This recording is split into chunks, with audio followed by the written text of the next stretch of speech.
Mr. Dmitrowicz. We're talking about something called molecular formula.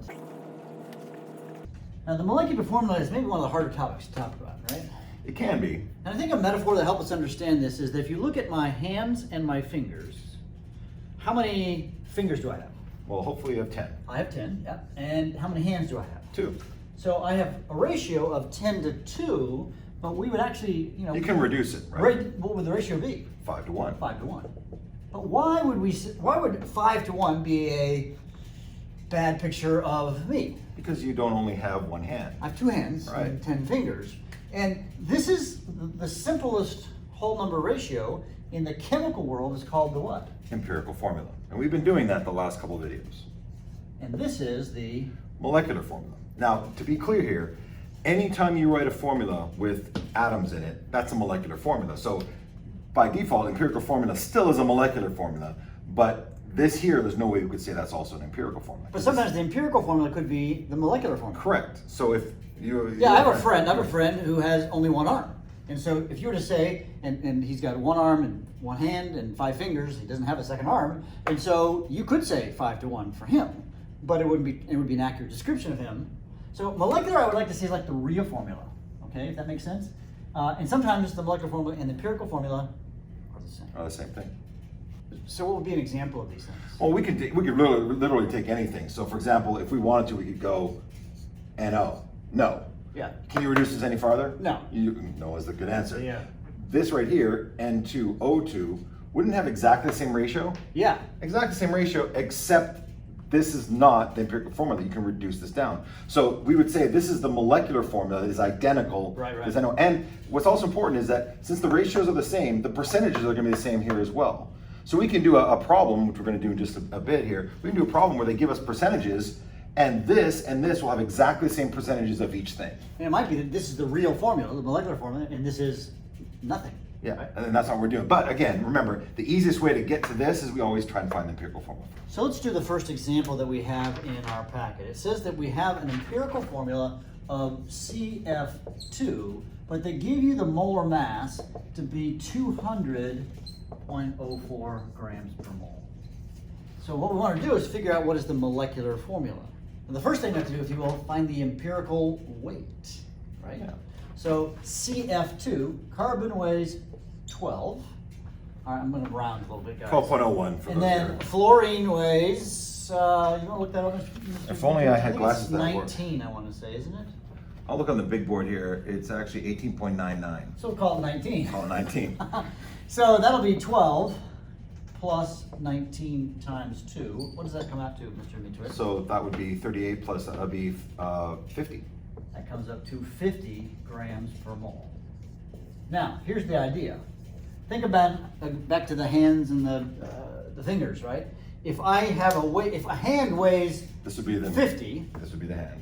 and we have 200 pounds, grams of hands, how many hands do we have? It looks like this is 4 times as big as this. Right. So essentially what you do is you take the molar mass, the 200, you divide by the empirical mass, 50, and you get 4. But you were able to sort of see that because these numbers work out real well. Now, what do you do with this 4? What does that mean? It means you've got 4 hands and 20 fingers or 40 fingers, whatever, right? Yeah. So what does the formula become? That means this, that whatever this formula was, the molecule that we're looking for is 4 times as big as that. So we would just, now in this case, we don't write 4 parentheses, No. CF2, we write C4F8. This is really important that whenever our molecules, remember, we're looking at something that has the exact same ratio, exact same percentages, but is bigger. This here is some abomination that doesn't really exist, but 4 times each of these, this would be the molecular formula. And incidentally, the percentages in this are exactly the same as the percentages in this. Yeah. So let's try a more challenging example, shall we? Yeah, and we've done these types of formulas. This chemical called ethylene glycol, you've got this in your packet, contains, well, you can see the question right there, right? So we've got 38.7%. I'm gonna do a quick jump because percent to mass to mole, divided by small, times to whole. 38.7 grams of carbon.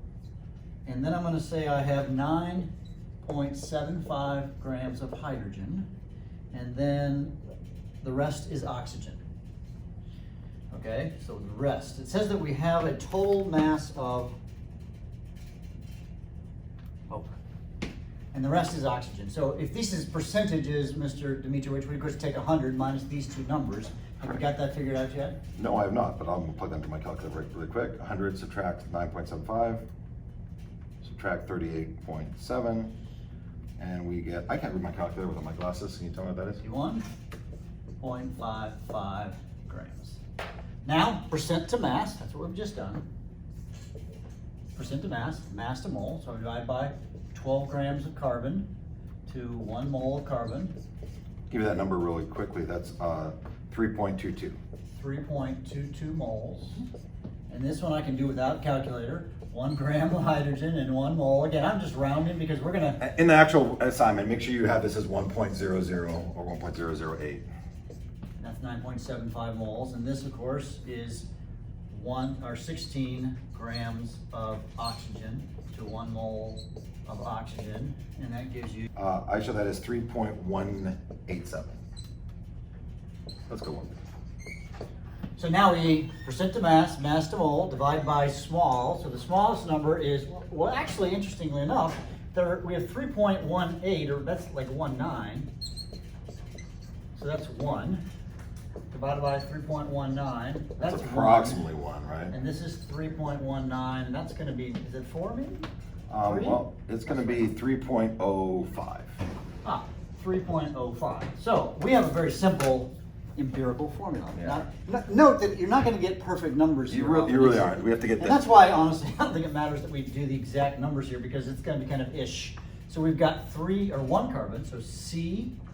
We've got 3 hydrogens, and we've got 1 oxygen. So this is our empirical formula. If you want to check with empirical formula, there's no way we can reduce this in any way by dividing by a whole number, correct? But that's not the answer. This is the empirical formula. Remember, this is the 5-to-1 ratio with your hands and your fingers. We don't know how. Because we have one other piece of information. It says the molecular mass or molecular weight of this compound is 62. So the molecular weight is 62 grams per mole. Don't get freaked out here by the term molecular weight, because molecular weight, Molar mass, average atomic mass, formula mass, Same they thing. all mean the same thing.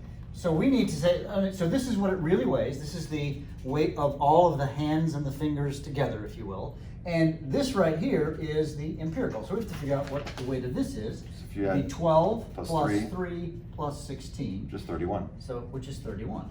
Now you notice 31 and 62 are multiples of each other. So what do we need to do? Well, the easiest way to do this is, and we can eyeball this, and it's pretty straightforward. But we always take whatever the molecular formula's mass is, and we divide it by our empirical formula. So we take 62 divided by 31. Now, if you don't get a whole number here, you've done something wrong in your Absolutely. Actually, so one thing about these problems is that if you get some weird wonky numbers and you don't get like a 2 or a 3 or some nice, or you have 1 sometimes, then you've done it wrong. Go back. You've mixed up the numbers something somewhere. up here has gone wrong. So of course that means it's 2. So we take our empirical formula and we multiply it by the 2.